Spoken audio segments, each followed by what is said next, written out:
Assalamualaikum warahmatullahi wabarakatuh dan salam sejahtera kepada semua warga Kementerian Pendidikan Malaysia. Bertemu lagi kita dalam siri webinar Kementerian Pendidikan Malaysia yang sering membicarakan perkembangan semasa dalam dunia pendidikan. Bagi warga kampus Institut Pendidikan Guru, kita sering mendengar mengenai istilah ATP. Jadi, apakah yang dimaksudkan dengan ATP itu? Bagi menjelaskan makna ATP itu dengan lebih lanjut lagi, kita telah pun menjemput dua orang ahli panel, iaitu Encik Abu Bakar bin Muhammad Rashid, Timbalan Rektor Pusat Peperiksaan dan Pengadukan Institut Pendidikan Guru Malaysia, dan juga Yang Berusaha Dr. Yahya bin Osman, Pengarah Institut Pendidikan Guru Kampus Ipoh sebagai moderator untuk meneruskan wawancara ini. Dengan segala hormatnya, saya menjemput Yang Berusaha Dr. Yahya untuk meneruskan webinar ini. Silakan, Doktor. Assalamualaikum warahmatullahi wabarakatuh. Salam sejahtera. Waalaikumsalam. Alhamdulillahirrabbilalamin. Wassalatu wassalamu ala asrafil mursalin wa ala alihi wa sahbihi ajmain. Hari ini insyaAllah kita akan bersama-sama Encik Abu Bakar bin Abdul Rashid, Timbalan Rektor Institut Pendidikan Guru Malaysia, Pusat Peperiksaan dan Penganugerahan, dalam membicarakan tentang satu perkara penting yang berkaitan dengan karier sebagai seorang pensyarah. Jadi, apa khabar Tuan Haji? Baik, Alhamdulillah. Alhamdulillah. Ya, hari ini tuan-tuan dan puan-puan yang dihormati sekalian, kita tahu bahawa dalam sesebuah negara, pendidikan merupakan nadi pembangunan sesebuah negara. Sistem pendidikan dalam sesebuah negara ini, dia perlulah komprehensif, mantap, bagi memastikan bahawa negara kita, bangsa kita dalam landasan yang betul untuk pada masa akan datang. Jadi oleh yang demikian, kalau kita tinjau salah satu daripada faktor penting ataupun peranan utama yang menjadi kepada pemangkin kemajuan sistem pendidikan ni adalah tenaga akademik, ataupun yang kadang-kadang kita kenali sebagai pensyarah ataupun pengajar, guru dan sebagainya. Jadi oleh yang demikian, dalam konteks di IPG ataupun Institut Pendidikan Guru Malaysia, pensyarah adalah merupakan faktor utama dalam mendidik bakal-bakal guru apabila mereka bakal keluar nanti di di sekolah-sekolah. Namun kalau kita lihat, kalau mengikut kajian oleh Rowland tahun 1996, kajian menunjukkan bahawa tenaga akademik ini ataupun pensyarah ini mempunyai kepelbagaian interaksi dalam berbagai jenis ataupun berbagai bentuk. Dan bolehlah saya katakan pensyarah ini terlibat dalam kerja hakikinya seperti pengajaran pembelajaran di dalam bilik darjah. Yang kedua, dia juga terlibat dengan penyelidikan. Terlibat juga dengan penerbitan dan penulisan, inovasi, penyeliaan dan berbagai-bagai kerja-kerja yang saya anggapkan sebagai amat rencam. Jadi Tuan Haji, bagi pembukaan soalan pertama saya kepada Tuan Haji, bagaimana IPGM sebagai induk kepada pengoperasian IPG kampus seluruh Malaysia ini menstrukturkan tugas-tugas pensyarah ini agar lebih sistematik. Silakan Tuan Haji. Okey, terima kasih Dr. Moderator. Assalamualaikum warahmatullahi wabarakatuh. Salam. IPGM, iaitu Institut Pendidikan Guru Malaysia ini sememangnya telah lama wujud, ya, berdasarkan daripada pusat latihan harian, kemudian maktab perguruan, institut perguruan, sehinggalah masa kini, iaitu Institut Pendidikan Guru Malaysia yang bertanggungjawab kepada 27 institusi pendidikan guru kampus, ya. Oleh itu, kita tidak menafikan bahawa lebih kurang 2,800 pensyarah tenaga akademik kita ini yang ada di semerata kampus telah menjalankan tugas yang melibatkan bukan sahaja tugas hakiki tetapi tugas-tugas lain yang melibatkan kerencaman, kerencaman tugas mereka. Berlandaskan daripada itulah pihak IPGM telah berusaha untuk menyediakan panduan beban tugas tenaga akademik ini yang kita kenali sebagai amanah tugas pensyarah. Daripada sinilah nanti bahawa IPGM akan cuba menstrukturkan tugas-tugas yang dilakukan oleh staf akademik kita. Okey, bermaksud ATP tadi dapat membantu pihak IPG kampus-kampus untuk menstruktur tugas-tugas pensyarah yang amat rencam dalam keadaan yang lebih tersusun lah. Jadi soalan saya kedua, apabila kita lihat kepada ATP, kadang-kadang tak dilihat, tak dipantau, maka dia nampak macam tidak ada apa makna. Jadi untuk meletakkan ATP ni mempunyai satu tahap ataupun ada signifikan dalam kerja harian sebagai pensyarah, adakah dia dikaitkan dengan apa-apa penilaian-penilaian yang menyebabkan ATP ni merupakan satu perkara yang amat penting yang diambil kira oleh bukan saja oleh pensyarah tetapi juga oleh pentadbir ataupun pengurusan tertinggi di peringkat kampus-kampus. Okey, terima kasih Dr. Moderator. Yang cantiknya dalam amanah tugas pensyarah ini, kalau kita lihat, dia selain mengenal pasti dan mendokumen atau mengiktirafkan tugas-tugas dan tanggungjawab yang rencam di kalangan staf akademik kita, ATP ini juga merupakan satu mekanisme yang digunakan dalam merancang untuk menyediakan dokumen borang keberhasilan. Jadi seperti yang kita sedia maklum, borang keberhasilan ini mestilah disediakan oleh staf akademik kita di awal semester ataupun sebelum semester. Oleh itu, di mana borang keberhasilan ini akan digunakan sebagai satu kriteria bagi mengukur penilaian bersepadu pegawai perkhidmatan pendidikan ini.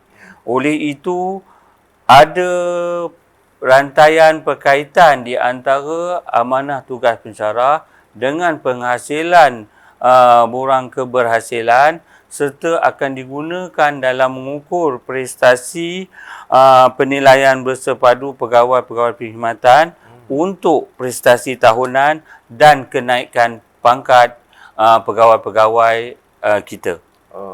Maknanya kalau nak menjawab telur dulu ke ataupun ayam dulu, kalau dalam kes ATP ni terjawablah. Kena sedia ATP. Kena sedia ATP dulu. Barulah dia dapat menghasilkan tugas-tugas kerja mereka untuk dijadikan bukti dalam PBPPP tadi. Okey. Terima kasih kepada Tuan Haji. Jadi kita lihat di sini terjawablah bahawa ATP ni bukan saja-saja ya Tuan Haji, tapi ada kesignifikannya yang mana ia akan dinilai sehingga ke hujung tahun. Jadi bermaksud dalam satu semester tu nanti berapa kali ITP yang kena dilakukan untuk dijadikan sebagai penilaian kepada keberhasilan para pensyarah. Okey. Untuk maklumat bahawa ATP ini mesti didirikan sebelum semester bermula. Maknanya pada semester pertama ATP ini disediakan dan borang berhasilan dilengkapkan untuk proses PBPPP selama 6 bulan. Kalau kita lihat PBPPP ini dinilai kali pertama pada sekitar bulan Jun lah. Oleh itu perlu dilengkapkanlah ya. Dan pada semester kedua di mana interaksi baru bermula, ATP ini perlu disediakan semula Kali kedua. dan tambahan kepada borang keberhasilan tadi boleh dibuat untuk penilaian di akhir November ya untuk PBPPP yang kedua. Okey. Okey, alhamdulillah. Berbalik kepada ATP. Kalau pada persoalan pertama tadi kita melihat bahawa pensyarah kena membuat ATP Ya. 2 kali di-revise pada pertengahan tahun. Adakah ATP ini hanya kepada pensyarah semata-mata? Tidak melibatkan kepada staf-staf yang lain?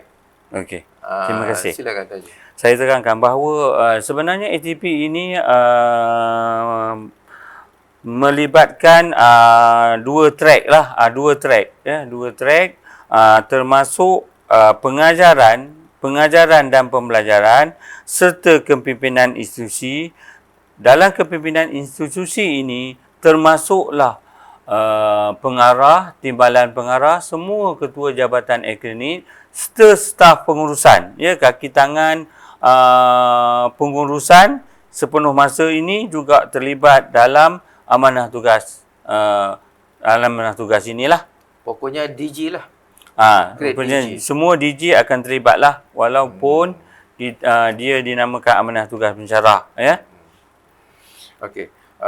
Jelas sekarang ni bahawa kalau kita lihat apa yang telah diterangkan oleh Encik Abu Bakar, bahawa ATP ni bukan semata-mata kepada tenaga akademik, tetapi mana-mana staf ataupun warga IPG yang bergrade DG. Okey. Saya nak membincangkan lebih lanjut berkaitan dengan ATP. Okey. ATP ini kalau sebenarnya dalam pengiraan tu macam mana? Apakah kita tahu tadi banyak dan rencang pula kerjanya. Dan bagaimana pula cara pengiraan ATP itu supaya para penonton dapat jelas bagaimana pengiraan, apakah kerja buat yang boleh dimasukkan ke dalam ATP berkenaan. Silakan. Okey, terima kasih Dr. Moderator. Kita tahu bahawa ATP, ya, kita kenali sebagai amanah tugas pensyarah ini melibatkan dua komponen, iaitu amanah tugas syarahan dan kesetaraan jam syarahan. Dan bila kita tengok kembali bahawa amanah tugas syarahan ini mestilah didukungi oleh konteks syarahan serta penyediaan syarahan. Dan dalam kesetaraan jam syarahan ini pula, dia terdiri daripada penyeliaan, penyelidikan, penerbitan, penulisan, perundingan, termasuk juga inovasi dan pengkomersialan, serta termasuk juga perkhidmatan dan pentadbiran yang dilakukan oleh staf akademik kita. Jadi secara umumnya amanah tugas pensyarah ini adalah hasil daripada amanah tugas syarahan berserta dengan kesetaraan jam syarahan. Bermaksud di sini ATP ada 2 jalur. Iaitu pengiraannya adalah amanah tugas syarahan, iaitu kerja hakiki pensyarah. Dan satu lagi ialah kesetaraan jam syarahan. Iaitu kerja-kerja lain. Seperti penyeliaan, penyelidikan, inovasi dan juga khidmat-khidmat perkhidmatan dengan masyarakat. Dia ambil kira. Dalam kata lain, kerencaman tadi diambil kira semula. Jadi kalau kita ikut banyak kerja tu, berapa jam nanti akan diambil kira dalam satu hari ataupun dalam seminggu kerja buat pensyarah itu? Silakan. Okey. Maksudnya jumlah jam, kalau mengikut surat perkeliling pentadbiran awam dalam bilangan 7, ya. Bilangan 7 dinyatakan setiap staf akademik ini, ya, akademik atau guru-guru ini bekerja selama 39 jam seminggu lah. Jadi ATP ini melibatkan minimum staf akademik ini kena menyempurnakan selama sebanyak 39 jam. Ya, 39 jam minimum. Jadi kalau kita lihat satu hari 8 jam bekerja, kalau kita tengok 5 hari 8 darab 5 40 jam. Ya. Jadi kita tolak Jumaat kita ada 39 jam lah seperti yang dinyatakan di dalam perkeliling kita. Itu bermaksud jam pensyarah bertugas maksimum untuk minimum untuk satu minggu adalah 39 jam.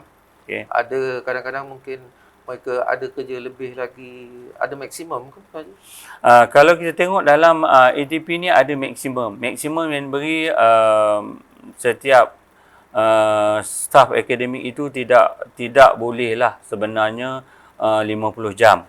Sebab dikuarteri dengan jumlah jam yang banyak itu menimbulkan beban yang tidak boleh diselesaikan oleh staf akademik atau pensyarah tadi sehingga menjejaskan tugas hakiki mereka lah. Jadi kita bagi minimumnya 39 dan maksimumnya 50 jam seminggu. Begitulah tadi tuan-tuan ni, kalau kita lihat ATP telah memandu pihak pensyarah di kampus-kampus untuk lebih menstruktur dan bersistematik dalam kerja buat mereka. Namun demikian, nak tanya Tuan Najib, adakah ini hanya dilakukan di peringkat IPG ataupun amalan ini memang dilaksanakan oleh universiti awam yang lain? Okey, terima kasih. Kalau kita lihat, amanah tugas pensyarah ini bukan hanya dilakukan oleh IPGM. Kaedah ini juga digunakan oleh semua pemberi pendidikan tinggi lah, termasuk universiti awam, termasuk UiTM contohnya, Universiti Melaya. Mereka ada sendiri amanah tugas mereka walaupun diberi jenama yang lain lah, dalam jenama lain. Jadi untuk itu IPGM juga sebagai pemberi pendidikan tinggi perlu ada amanah tugas pensyarah ini supaya penstrukturan untuk tugas-tugas mereka dapat dilakukan dengan sebaik mungkin. Okey, alhamdulillah. Tuan-tuan dan puan-puan, begitulah maksudnya dalam kita melaksanakan kerja buat seharian di IPG sebagai pensyarah maupun sebagai pengurus ataupun pentadbir di IPG, kerja buat mereka distrukturkan dengan lebih baik dengan adanya ATP. Untuk soalan yang selanjutnya, untuk penjelasan berkaitan dengan ATP ni, ya tuan, adakah perbezaan? Contohnya saya ni grade 54, grade 52. Adakah perbezaan dalam pengiraan ATP tu? Mungkin grade ini begini banyaknya dari segi PDP, grade ini begini sebanyak. Jadi ada penjelasan di situ. Okey, terima kasih. Kalau kita tengok, kalau kita tengok kembali amanah tugas pensyarah ini, yang terlibat, contohnya yang terlibat dalam track pengajaran dan pembelajaran. Kita sedia maklum bahawa di kampus-kampus kita terdapat pensyarah atau staf akademik kita yang memiliki grade DG 54, JUSA 52, 48, 44. Bahkan ada 41, iaitu pegawai pengurusan kita lah. Dalam konteks sarahan, kita kenali sebagai konteks sarahan. Untuk dalam ATP dinyatakan jelas bahawa untuk grade 44, 41, konteks sarahan mereka minimum 10 dan maksimum 18. Begitu juga dia untuk 48, iaitu minimum 10 jam dan maksimum 18. Bagi DG 52, kita ada 8 jam minimum dan 18 jam maksimum. Begitu juga dengan DG 54 dan JUSA, dia ada 6 jam minimum 18 jam maksimum. Jadi kalau kita lihat pengurangan jam berlaku apabila seseorang pegawai itu menjawat grade yang lebih tinggi. Ini adalah disebabkan oleh mereka-mereka yang mempunyai grade-grade yang lebih tinggi adalah terlibat banyak dalam kesetaraan jam syarahan, iaitu melibatkan perundingan, melibatkan konsultan atau melibatkan penilaian akademik di pihak-pihak pendidikan tinggi yang lain. Oleh itu, mereka-mereka yang mempunyai grade-grade 52 ke atas adalah kurang minimum jam, minimum jam mereka mengajar di kampus-kampus. Okay.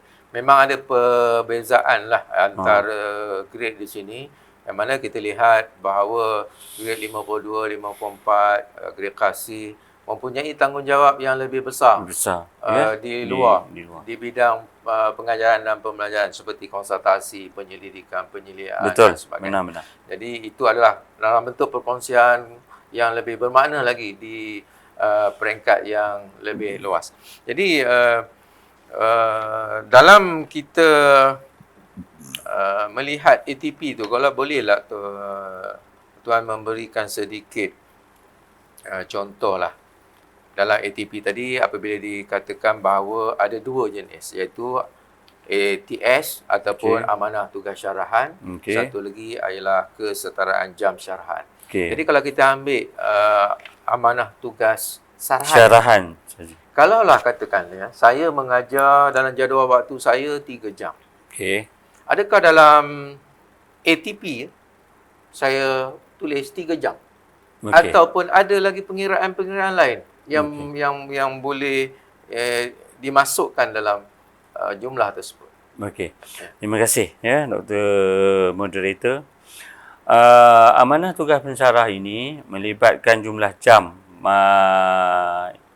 dalam track pengajaran dan pembelajaran lah, yang saya maksudkan. Katalah seseorang itu, pensyarah itu mengajar 3 jam. Berapa jumlah jam sebenarnya yang mereka boleh nyatakan, mereka boleh tulis di dalam jadual waktu. Kita faham bahawa jumlah jam pengajaran ini akan dijemakan di dalam jadual waktu peribadi pensyarah-pensyarah ini. Okey, sebagai contoh, untuk konteks syarahan, dalam konteks syarahan, dia termasuk juga dengan penyediaan syarahan. Katalah seseorang pensyarah itu mengajar 3 jam. Apa kriteria lain yang kita boleh tambah kepada 3 jam ini?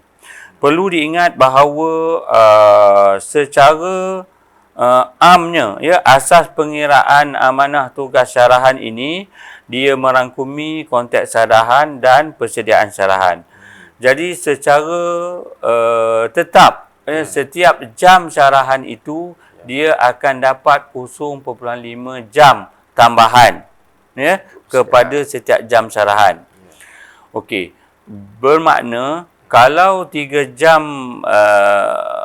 syarahan, konteks syarahan yang diberi, dia perlu dapat 1.5 jam lagi lah daripada 3 jam. Bermakna pensyarah itu sudah ada 4.5 jam amanah tugas syarahan dia. Dan kita juga di dalam panduan amanah tugas syarahan itu menyediakan beberapa kriteria lain, kriteria lain yang perlu diambil kira sebagai persediaan syarahan, untuk memenuhi amanah tugas syarahan tadi. Pertama, penyelarasan dalam persediaan syarahan mengikut bilangan pelajar. Katalah saya bagi contoh, kalau kelas itu terdiri daripada 20 orang, setiap jam syarahan itu perlu ditambah dengan 0.5 jam. 0.5 jam lah untuk penyelarasan mengikut bilangan pelajar. Kalau tadi kita lihat kembali 3 jam syarahan, campur dengan 1.5 jam masa tetap yang diberi Penyediaan. adalah 4.5 jam. Campur katalah bilangan kelas dia adalah Lebih. 20 orang. Dia perlu campur lagi 1.5 jam. Maksudnya di sini telah ada 6 jam lah. Ya, 6 jam kesemuanya. Okey. Dan pada itu juga ada kriteria tambahan yang lain, contohnya waktu jam interaksi pada sarahan pensyarah itu. Maksudnya waktu perdana kita akan tambah lagi, dalam panduan itu ditambah 0.5 jam. Kalau waktu malam ada selepas pukul 6 petang ada tambah 1 jam lagi. Kalau waktu hujung minggu ditambah 1.5 jam. Ya, melibatkan Sabtu Ahad kelas dia lah. Jadi kalau kita lihat di sini kita tambah 0.5 jam lagi. Maknanya 0.5 jam di dalam 3 jam bermakna 1 jam setengah lah. 3 jam campur 1.5 campur 1.5 campur lagi 1.5 maknanya 7.5 jam. Okey. Dan kita kena ingat, katalah 3 jam ini melibatkan 2 kursus. Ya? Ya. Kalau melibatkan 2 kursus, perlu tambah 1 jam. Maksudnya dia mengajar 2 subjek. 2 subjek yang berbeza. Ya? Dia kena tambah 1 jam. Tetapi kalau dia hanya mengajar 1 kursus 3 jam, dia tidak ada perubahan tambahan jam lah. Okey. Jadi kalau mereka mengajar 3 jam konteks arahan, bermakna persediaan itu kena tambah lagi 4.5 jam lah. So bermaksud bukan jam carahan tu saja Itu saja konteks arahan. tetapi ambil kira juga bila dia mengajar, mengambil kira juga waktu malam atau waktu siang, mengambil juga hari yang kalau hari Minggu ada lagi tambahan. Jadi bermaksud jam yang diambil bukan semata-mata jam kontak dia bersyarah dalam kelas, tetapi mengambil kira masa-masa yang dilakukan syarahan berkenaan. Okey. Ini sebenarnya juga kita perlu ingat. Ya. Termasuk juga kursus-kursus dalam perkhidmatan, ya. CPD. Perlu diambil kira dengan konteks syarahan dan persediaan syarahan. Sama bagaimana kita mengira mereka pensyarah-pensyarah kita yang mengajar untuk pra-perkhidmatan. Jadi kita juga dalam amanah tugas pensyarah ini juga mengambil kira kursus-kursus CPD yang mereka jalankan. Yang kampus jalankan. Bermaksud di sini bukan saja pengiraan ATP itu berasaskan kepada jadual tugas di dalam bilik darjah secara hakiki, tetapi juga pengiraan ATP juga mengambil kira tugas pensyarah yang melakukan seperti menjadi fasilitator penceramah dalam kursus-kursus pembangunan berterusan kepada guru-guru dalam perkhidmatan. Betul. Jadi maksudnya di sini semua sumbangan yang dilakukan oleh para pensyarah diambil kira dalam ATP. Tuan Haji, kita beralih, kita lihat sana ada banyak soalan-soalan di dalam online kita ni, dalam talian kita. Kita ambil satu soalan. Soalannya berbunyi, adakah perbezaan jam syarahan dan juga persediaan syarahan bagi yang melakukan syarahan di dalam talian? Okey. Ada beza tak antara bersemuka? Sebenarnya tidak ada perbezaan, sama ada kalau kita tengok konsep asal tadi, apa juga bentuk konteks syarahan termasuk tutorial, makmal, amali, e-pembelajaran, semua itu akan diambil kira sebagai konteks syarahan dan menggunakan kriteria-kriteria yang sama. Walau termasuk juga e-pembelajaran lah. Jadi menjawablah soalannya, walaupun kita bila pandemik ini berlaku dan kita dalam tempoh PKPP, kebanyakan kuliah online kita berlaku, jadi ATP masih menggunakan panduan yang sama. Terima kasih. Okey. Soalan yang berikutnya.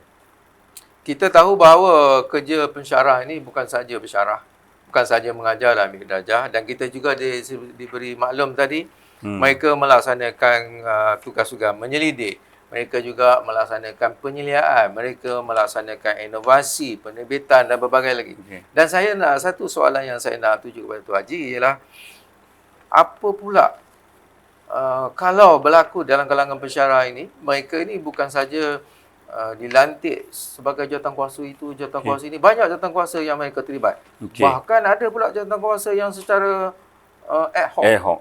Okey. Jadi adakah perkara ini juga akan diambil kira dalam ATP?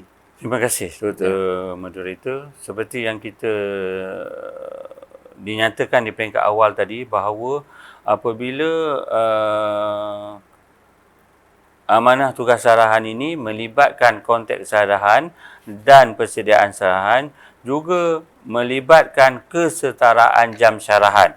Okey, bagi perkhidmatan dan jawatankuasa ini sebenarnya perkara ini diambil kira di dalam kesetaraan jam syarahan lah. Ya. Contohnya kalau ada kesetaraan jam bagi jawatankuasa ad hoc. Ya. Nah, katalah satu jawatankuasa itu wujud dan dia ada pengurusi, setiausaha dan ahli jawatankuasa. Ya.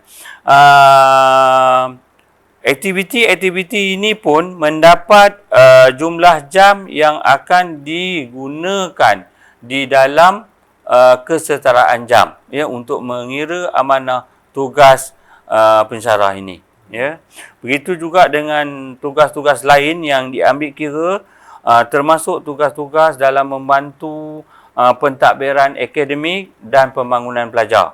Contohnya, tugas sebagai ketua jabatan akademik, tugas sebagai penyelaras program, contohnya penyelaras program program ijazah sarjana muda, program persediaan ijazah sarjana muda, program diploma pasca siswaza, program diploma perguruan. Semua ini diambil kira lah untuk peruntukan jam yang akan dimasukkan di dalam kesetaraan jam syarahan untuk menilai amanah tugas pensyarah ini. Ya. Jadi tak timbullah ada tugas-tugas yang tidak diambil kira. Ya. Dalam kerencaman, kita balik kepada yang asal tadi, dalam kerencaman tugas staf akademik atau pensyarah ini semuanya diambil kira, untuk beban tugas. Okey, terima kasih. Jadi kalau kita lihat cantik dah segi perancangannya, dari segi penstrukturannya. Kalau tiada berlakunya pemantauan, tiada berlakunya apa yang kita kata sebagai penyemakan dari pihak yang lebih atas. Kemungkinan apa yang dirancang, apa yang dibuat oleh pensyarah dalam ATP itu mungkin tidak berkesan. Jadi mungkin apa peranan pihak pengurusan atasan dalam memantau, terutamanya pengarah, ketua jabatan, melihat ATP ini supaya lebih bermakna. Terima kasih. Kalau kita lihat, betul, kalau tidak ada pemantauan, maknanya ATP ini tak ada memberi sebarang makna lah. Apa yang perlu dilakukan oleh pihak pengurusan tertinggi kampus serta ketua-ketua jabatan akademik atau ketua unit, mereka ini mestilah, sebagai contoh, kita tahu borang keberhasilan yang telah dibuat, yang telah dihantar, dan untuk 6 bulan pertama ini pihak pegawai yang dinilai, ya, saya beri istilah ini di dalam PBPPP, pegawai yang dinilai ini iaitu pensyarah dan staf akademik kita perlulah menyediakan bahan bukti untuk membuktikan bahawa kerja-kerja mereka betul dibuat. Contohnya, selain daripada jadual waktu, perlu ada dokumen-dokumen lain. Kalau pensyarah ini membuat rundingan-rundingan di luar atau menghasilkan penerbitan-penerbitan yang lain daripada tugas sarahan mereka, mereka perlu mengumpulkan dokumen itulah untuk disemak oleh pihak pengurusan tertinggi dan ketua-ketua jabatan lah yang lain. Okey, kita ambil satu lagi soalan dalam talian kita di YouTube kita, iaitu soalannya berbunyi, pada tahun hadapan insya-Allah IPG akan ada program persarjanaan. Jadi adakah perbezaan antara ATP yang sedia ada dengan sarjana. Okey, terima kasih. Kalau kita lihat semasa kita menyediakan panduan ini, kita telah mengambil kira daripada program persediaan, program ijazah dan program sarjana serta ke program PhD, insyaAllah. Okay. Ya. InsyaAllah kita akan menjalankan program sarjana ini dan dia punya beban tugas pensyarah ini adalah mengikut garis panduan apa yang telah ada dalam amanah tugas pensyarah ini. Bermakna tugas amanah ATP ini adalah sesuai dan boleh digunakan untuk semua program akademik. Jadi saya rasa tidak ada timbul masalah lah. Terima kasih kepada Tuan Haji. Nampaknya kita dah dapat penjelasan dengan lebih jelas tentang apakah dia amanah tugas pensyarah yang telah diterangkan oleh Yang Berbahagia Cik Abu Bakar bin Abdul Rashid, Timbalan Rektor Institut Pendidikan Guru Malaysia. Jadi sebagai penutup, saya mohon kepada Cik Abu Bakar memberi sedikit kesimpulan bagi perbincangan kita daripada awal tadi, sehinggalah ke akhir nanti. Okey, terima kasih. Saya berharaplah, saya harap penjelasan ini dapat memberi gambaran dan pemahaman kepada tuan-tuan dan puan-puan supaya tidak timbul kekalutan, kekalutan dalam menyediakan mengira beban tugas mereka. Seperti yang saya beritahu di awal tadi, kita mengambil kira semua tugas-tugas akademik, tugas-tugas hakiki pensyarah, termasuk kerencaman tugas yang mereka terpaksa lakukan. Jadi saya juga berharap bahawa amanah tugas pensyarah ini dapat dijadikan sebagai satu garis panduan oleh semua staf akademik kita di 26 kampus kita di negara kita ini. Dan insyaAllah kita sentiasa membaiki amanah tugas pensyarah ini dari masa ke semasa untuk difaedah bersama. Okay. Terima kasih kepada Cik Abu Bakar Abdul Rashid selaku Timbalan Rektor Institut Pendidikan Guru Malaysia dalam menerangkan tentang bagaimana pentingnya karier sebagai seorang pensyarah di IPG dan bagaimana menstrukturkan tugas-tugas syarahan yang mana lebih mudah dan lebih sistematik dalam kita melihat keberkesanan tugas seorang pensyarah. Terima kasih sekali lagi. Dengan adanya sistem yang lebih sistematik ini, kita yakin bahawa bagaimana kita mendidik, bagaimana kita melatih, bagaimana kita mencanai para pensyarah, para guru, bakal-bakal guru akan lebih berkesan. Dan ini juga akan menjamin bahawa sistem pendidikan kita akan lebih dapat dilonjakkan, diperkasakan dan kita akan berjaya mengangkat sistem pendidikan kita ke satu tingkat yang lebih baik daripada yang sedia ada nanti, insya-Allah. Jadi dengan kata-kata wabillahi taufiq wa hidayah, Assalamualaikum warahmatullahi wabarakatuh. Saya menutup webinar pada kali ini. Sekian. Begitulah tadi penerangan yang lebih lanjut dan jelas yang telah diberikan oleh Encik Abu Bakar bin Abdul Rashid, Timbalan Rektor Pusat Pengaduan dan Perpesaan, mengenai apakah yang dimaksudkan dengan ATP. Jadi telah jelas apakah dia amanah tugas pensyarah itu. Institut Pendidikan Guru Malaysia mengucapkan jutaan terima kasih kepada Encik Abu Bakar dan juga kepada Yang Berusaha Dr. Yahya sebagai moderator bagi siri webinar pada hari ini. Dengan segala hormatnya kami bersahati dan mengucapkan jutaan terima kasih dan tahniah.